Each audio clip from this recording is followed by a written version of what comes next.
भारत माता की। भारत माता की। भारत माता की। जय हिंद। जय हिंद।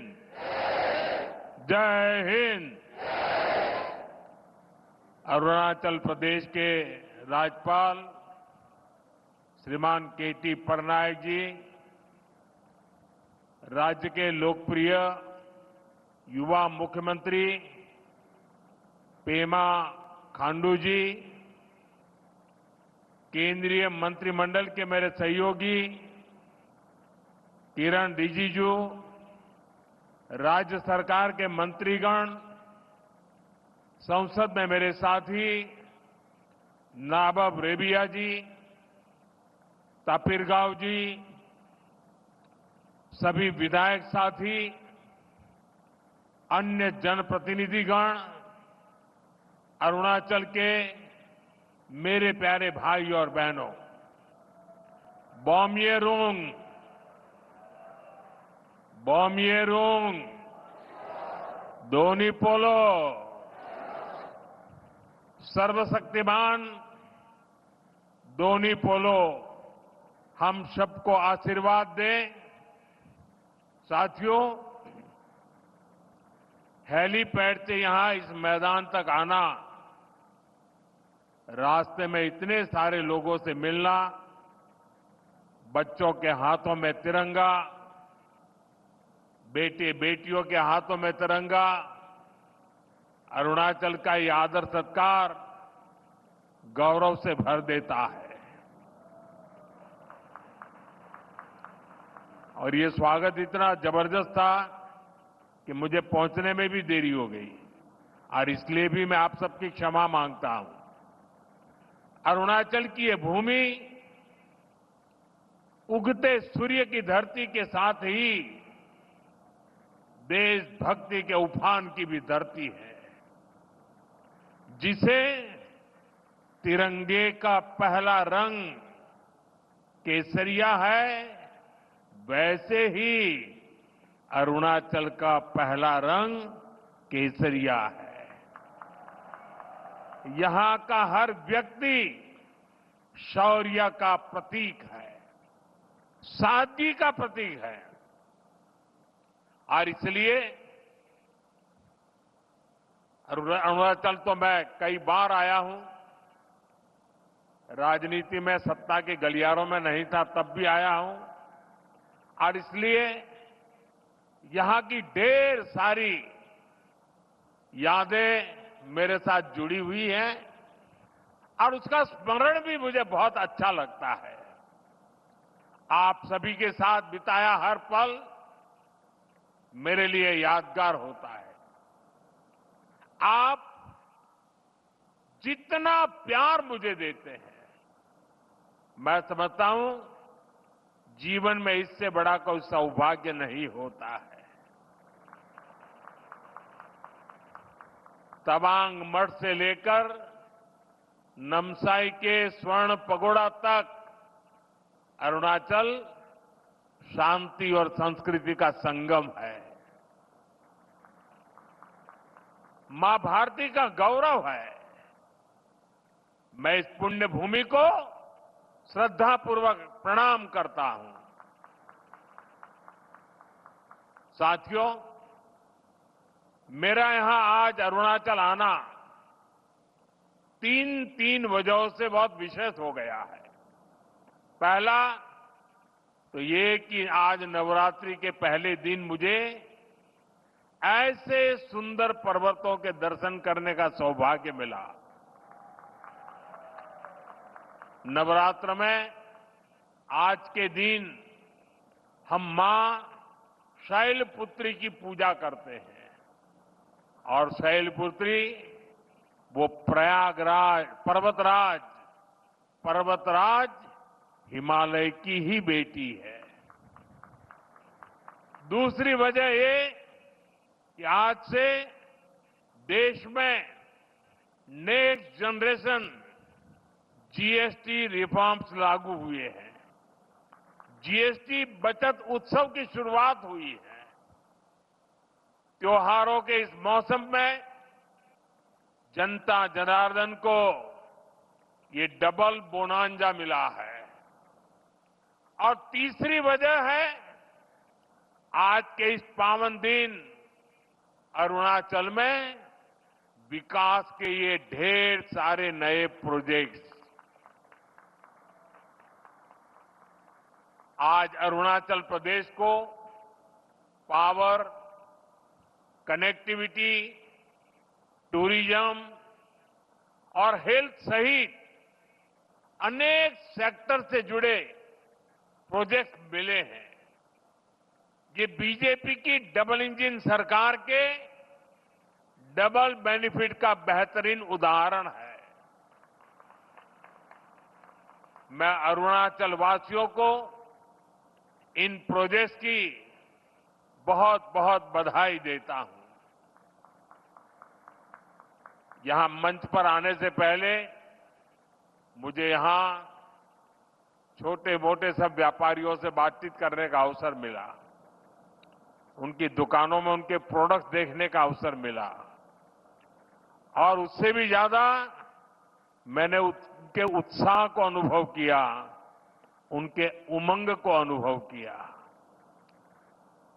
और ये बचत उत्सव मैं देख रहा था कि वहां व्यापारियों में, भिन्न भिन्न भांति की चीजों का निर्माण करने वालों में और आज जनता जनार्दन के इतने विशाल रूप में मुझे साफ साफ नजर आ रहा है। साथियों, हमारे अरुणाचल प्रदेश में वैसे तो सूर्य की किरण सबसे पहले आती है, लेकिन दुर्भाग्य से यहां तेज विकास की किरणें पहुंचते पहुंचते कई दशक लग गए। मैं 2014 से पहले भी यहां कई बार आया हूं, आपके बीच रहा हूं। अरुणाचल को प्रकृति ने इतना कुछ दिया है, ये धरती, यहां के परिश्रमी लोग, यहां का सामर्थ्य, यहां इतना कुछ है। लेकिन तब जो लोग दिल्ली में बैठकर देश चलाते थे, उन्होंने अरुणाचल को हमेशा नजरअंदाज किया। कांग्रेस जैसे दल सोचते थे कि अरुणाचल में इतने कम लोग हैं, लोकसभा की 2 ही सीटें हैं, तो क्यों अरुणाचल पर ध्यान दिया जाए। कांग्रेस की सोच का अरुणाचल को, पूरे नॉर्थ ईस्ट को बहुत नुकसान हुआ। हमारा पूरा नॉर्थ ईस्ट विकास में बहुत पीछे छूट गया।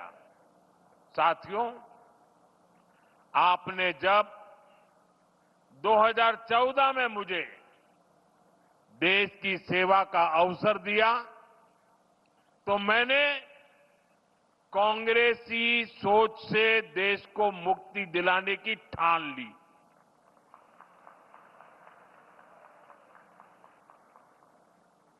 हमारी प्रेरणा किसी राज्य में वोटों और सीटों की संख्या नहीं, नेशन फर्स्ट की भावना है।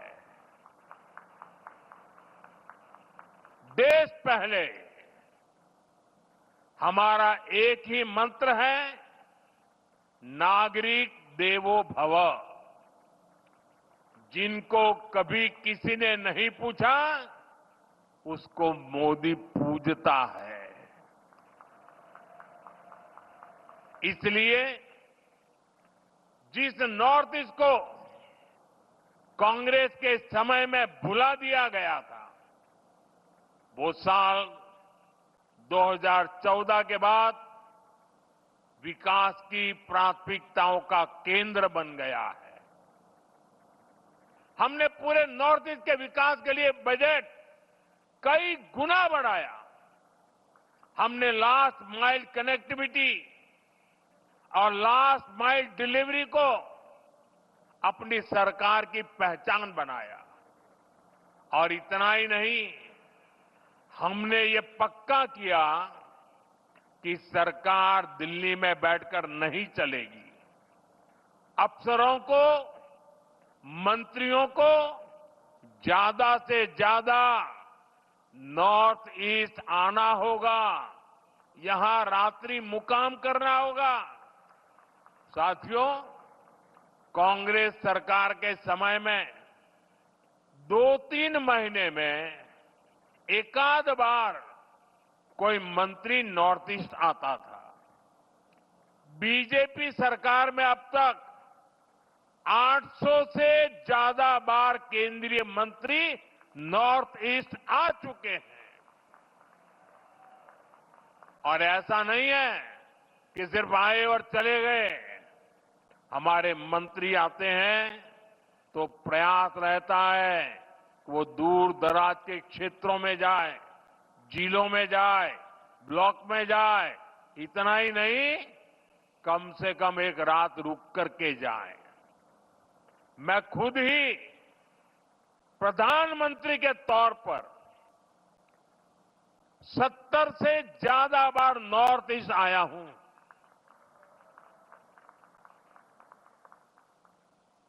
अभी पिछले हफ्ते ही मैं मिजोरम, मणिपुर और असम गया था और रात गुवाहाटी में रुका था। नॉर्थ ईस्ट मुझे दिल से पसंद है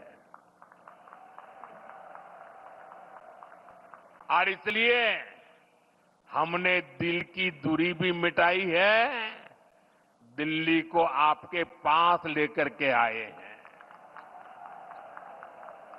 साथियों, हम नॉर्थ ईस्ट के 8 राज्यों को अष्टलक्ष्मी के रूप में पूजते हैं। इसलिए इस क्षेत्र को विकास में पीछे नहीं देख सकते। यहां विकास के लिए केंद्र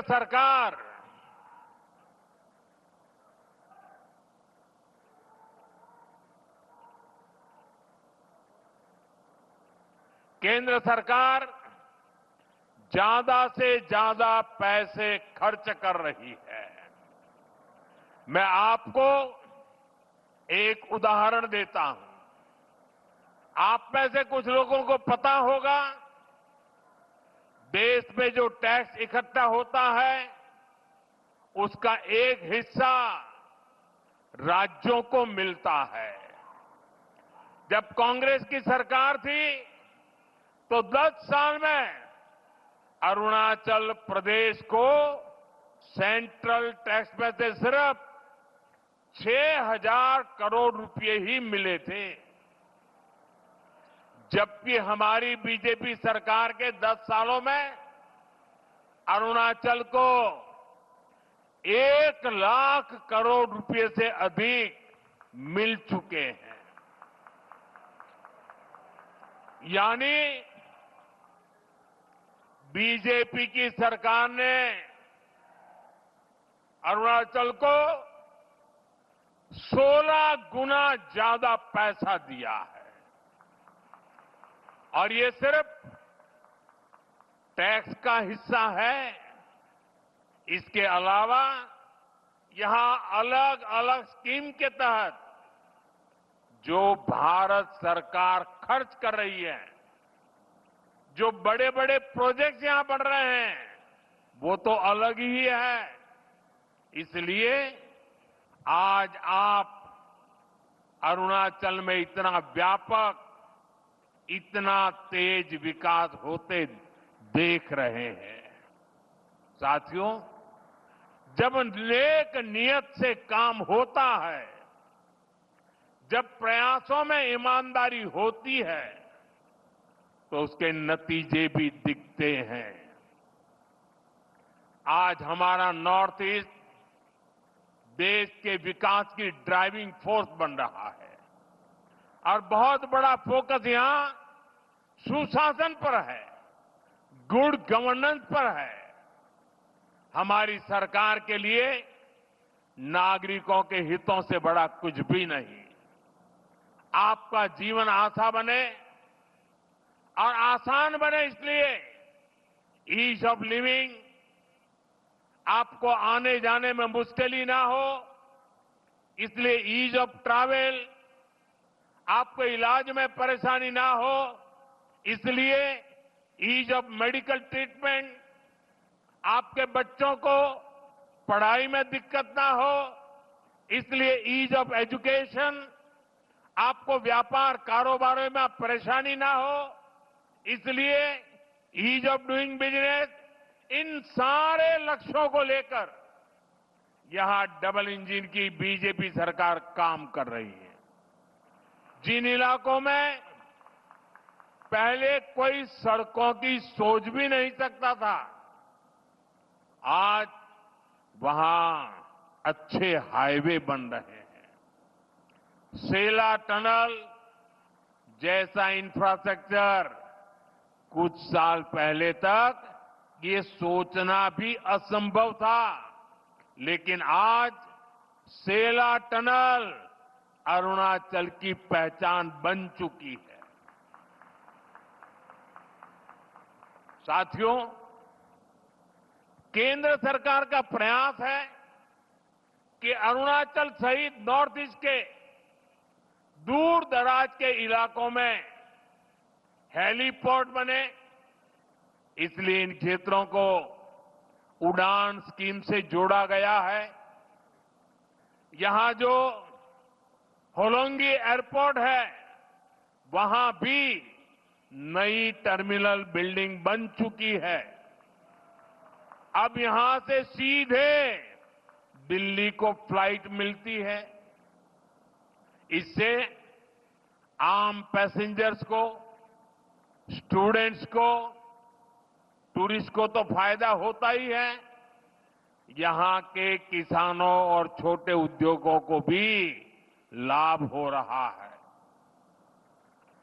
यहां से देश के बड़े बाजारों तक फल सब्जियां पहुंचाना, अपनी उपज पहुंचाना अब और आसान हो गया है। साथियों, हम सभी 2047 तक अपने देश को विकसित बनाने के लक्ष्य को लेकर चल रहे हैं। और भारत तभी विकसित होगा जब देश का हर राज्य विकसित होगा। भारत तभी विकसित होगा जब देश का राज्य राष्ट्र के लक्ष्यों के साथ कंधे से कंधा मिलाकर चलेगा। मुझे खुशी है कि देश के बड़े लक्ष्यों को पूरा करने में नॉर्थ ईस्ट बहुत बड़ी भूमिका निभा रहा है। पावर सेक्टर इसका बेहतरीन उदाहरण है। भारत ने 2030 तक 500 गीगावाट बिजली, 500 गीगावाट बिजली गैर परंपरागत स्रोतों से पैदा करने का लक्ष्य रखा है। ये लक्ष्य सोलर पावर, विंड एनर्जी, पानी से बिजली बनाकर पूरा किया जाएगा। हमारा अरुणाचल प्रदेश इसमें देश के साथ कदम ताल करते हुए चल रहा है। आज जिन 2 पावर प्रोजेक्ट्स का शिलान्यास किया गया है, वो पावर प्रोड्यूसर के रूप में अरुणाचल की स्थिति को और मजबूत करेंगे। इससे अरुणाचल के हजारों नौजवानों को नौकरियां मिलेगी और यहां विकास के कार्यों के लिए सस्ती बिजली भी उपलब्ध होगी। कांग्रेस की एक पुरानी आदत है कि विकास का जो भी काम मुश्किल होता है, उस काम को वो कभी हाथ ही नहीं लगाते, भाग जाते। कांग्रेस की इस आदत का नॉर्थ ईस्ट को, अरुणाचल को भी बहुत नुकसान हुआ। जो मुश्किल इलाके होते थे, जो पहाड़ों में हो, ये जंगलों के बीच हो, जहां विकास के काम करना चुनौती होता था, उन क्षेत्रों को कांग्रेस पिछड़ा घोषित करके भूल जाती थी। इसमें देश के ट्राइबल इलाके, नॉर्थ ईस्ट के जिले सबसे अधिक थे। जो बॉर्डर से सटे गांव थे, उनको देश के लास्ट विलेज कहकर कांग्रेस अपना पल्ला झाड़ लेती थी। और ऐसा करके कांग्रेस अपनी नाकामियों को छुपा ले जाती थी। यही कारण है कि आदिवासी क्षेत्रों से, बॉर्डर के एरिया से लोगों को निरंतर पलायन होता गया। साथियों, हमारी सरकार ने, बीजेपी ने इस अप्रोच को भी बदल दिया। जिनको कांग्रेस बैकवर्ड डिस्ट्रिक्ट कहती थी, हमने उनको एस्पिरेशनल डिस्ट्रिक्ट बनाया और वहां विकास को प्राथमिकता दी गई। बॉर्डर के जिन गांवों को कांग्रेस लास्ट विलेज कहती थी, उनको हमने देश के फर्स्ट विलेज माना। इसके अच्छे परिणाम आज हम देख रहे हैं। आज बॉर्डर के गांवों में विकास की नई रफ्तार देखी जा रही है। वाइब्रेंट विलेज प्रोग्राम की सफलता ने लोगों का जीवन आसान बनाया है। अरुणाचल प्रदेश के भी 450 से अधिक ऐसे बॉर्डर विलेजेस में तेजी आई है। वहां रोड, बिजली और इंटरनेट जैसी सुविधाएं पहुंची है। पहले बॉर्डर से शहरों की तरफ पलायन होता था, लेकिन अब बॉर्डर के गांव टूरिज्म के नए केंद्र बन रहे हैं। साथियों, अरुणाचल में टूरिज्म के लिए बहुत संभावनाएं हैं। जैसे जैसे कनेक्टिविटी नए नए इलाकों को जोड़ रही है, वैसे वैसे यहां टूरिज्म बढ़ रहा है। मुझे खुशी है कि बीते दशक में यहां टूरिस्ट की संख्या में 2 गुनी वृद्धि हुई है। लेकिन अरुणाचल का सामर्थ्य नेचर और कल्चर से जुड़े टूरिज्म से भी कहीं ज्यादा है। आजकल दुनिया में कॉन्फ्रेंस और कंसर्ट टूरिज्म की भी बहुत बाढ़ आ रही है, बहुत बढ़ रहा है। इसलिए तवांग में बनने जा रहा आधुनिक कन्वेंशन सेंटर अरुणाचल के टूरिज्म में एक नया आयाम जोड़ेगा। अरुणाचल को भारत सरकार के वाइब्रेंट विलेज अभियान से भी बहुत मदद मिलेगी। ये अभियान हमारे बॉर्डर किनारे बसे गांवों के लिए मील का पत्थर साबित हो रहा है। साथियों, आज अरुणाचल में तेजी से विकास इसलिए दिख रहा है क्योंकि दिल्ली और ईटानगर दोनों जगह बीजेपी सरकार है। केंद्र और राज्य दोनों की ऊर्जा विकास में लग रही है।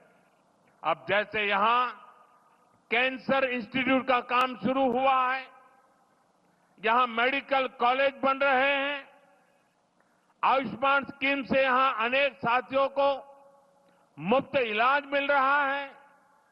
ये केंद्र और राज्य के डबल इंजन से संभव हो पा रहा है। साथियों, डबल इंजन सरकार के प्रयासों से ही अरुणाचल अब कृषि और बागवानी में आगे बढ़ रहा है। यहां के कीवी, संतरे, इलायची, पाइनएप्पल अरुणाचल को नई पहचान दे रहे हैं। पीएम किसान सम्मान निधि का पैसा भी यहां के किसानों के बहुत काम आ रहा है। साथियों, माताओं, बहनों, बेटियों को सशक्त करना हमारी बहुत बड़ी प्राथमिकता है। देश में 3 करोड़ लखपति दीदियां बनाने, ये बहुत बड़ा मिशन है, लेकिन ये मोदी का मिशन है। मुझे खुशी है कि पेमा खांडू जी और इनकी टीम इस मिशन को भी गति दे रही है। यहां बड़ी संख्या में वर्किंग वुमेन हॉस्टल बनाने का जो काम शुरू हुआ है, उससे भी बेटियों को बहुत सुविधा होगी। साथियों, यहां बहुत बड़ी संख्या में माताएं बहनें आई हैं। मैं आपको जीएसटी बचत उत्सव की फिर से एक बार बधाई दूंगा। नेक्स्ट जनरेशन जीएसटी रिफॉर्म का भी बहुत बड़ा फायदा उन्हें ही मिलने वाला है। आपको अब हर महीने घर के बजट में बहुत राहत मिलने वाली है।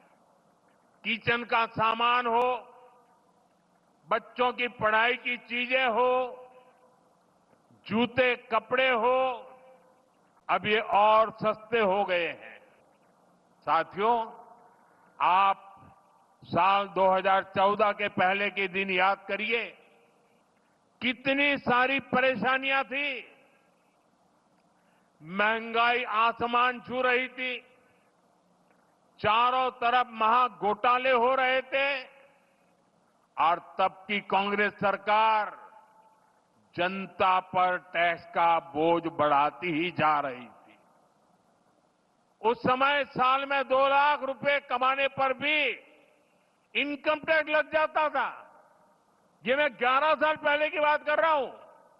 2 लाख रुपया अगर कमाया आपने, तो आपको इनकम टैक्स देना पड़ता था। और आम जरूरत की कई चीजों पर कांग्रेस की सरकार 30% से अधिक टैक्स लेती थी। बच्चों की टॉफी पर भी इतना टैक्स लगाया जाता था। साथियों, तब मैंने कहा था, मैं आपकी कमाई और आपकी बचत दोनों को बढ़ाने का काम करूंगा।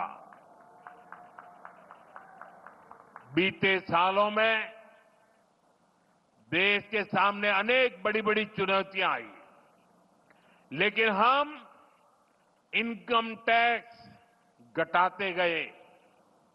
इसी साल हमने, अब विचार कीजिए, 11 साल पहले 2 लाख, इसी साल हमने 12 लाख रुपए तक की वार्षिक आय पर इनकम टैक्स 0 कर दिया। और आज से जीएसटी को भी हमने सिर्फ 2 स्लैब तक सीमित कर दिया है, 5% और 18%। बहुत सारी चीजें अब टैक्स फ्री हो गई है। बाकी सामान पर भी टैक्स बहुत कम हो गया है। आप आराम से अब अपना नया घर बना सकते हैं। कोई स्कूटर, बाइक खरीदना है, बाहर खाना पीने के लिए जाना है, कहीं घूमने फिरने जाना है, ये सब पहले से सस्ते हो गए हैं। ये जीएसटी बचत उत्सव आपके लिए बहुत यादगार बनने वाला है।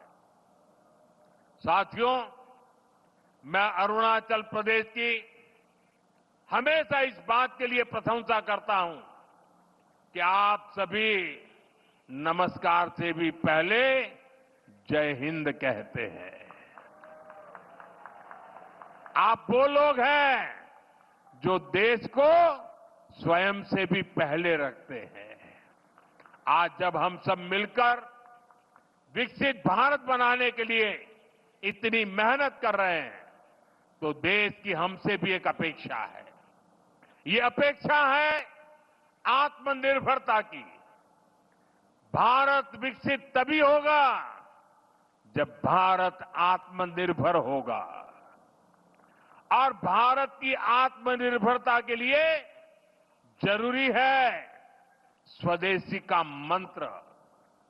आज समय की मांग है, देश की मांग है कि हम स्वदेशी अपनाएं, खरीदे वही जो देश में बना हो, बेचे वही जो देश में बना हो, गर्व से कहें ये स्वदेशी है। मेरे साथ बोलेंगे? आप लोग मेरे साथ बोलेंगे? मैं कहूंगा गर्व से कहें, आप कहें ये स्वदेशी है। गर्व से कहें, गर्व से कहें, गर्व से कहें। इसी मंत्र पर चलते हुए देश का विकास होगा, अरुणाचल का, नॉर्थ ईस्ट का विकास तेज होगा। एक बार फिर आपको इन विकास परियोजनाओं के लिए बहुत बहुत शुभकामनाएं देता हूं। आज नवरात्रि का पावन पर्व भी है, बचत उत्सव भी है। तो इस उत्सव में शरीक होने के लिए मेरी एक रिक्वेस्ट है आपको, अपना मोबाइल फोन बाहर निकालिए और मोबाइल फोन का फ्लैश लाइट चालू कीजिए। सब अपने मोबाइल की फ्लैश लाइट चालू करें। सबके मोबाइल की फ्लैश लाइट चालू करिए और हाथ ऊपर कीजिए सबका। सब अपने मोबाइल की फ्लैश लाइट। ये बचत उत्सव का नजारा है, ये बचत उत्सव की ताकत है। ये नवरात्रि का प्रथम दिन है। देखिए प्रकाश ही प्रकाश है और अरुणाचल का प्रकाश पूरे देश में फैल जाता है। देखिए चारों तरफ नजारा देखिए, चारों तरफ नजारा देखिए, रोशनी ही रोशनी, चमकते तारों की तरह। मेरी आप सबको बहुत बहुत शुभकामनाएं, बहुत बहुत धन्यवाद।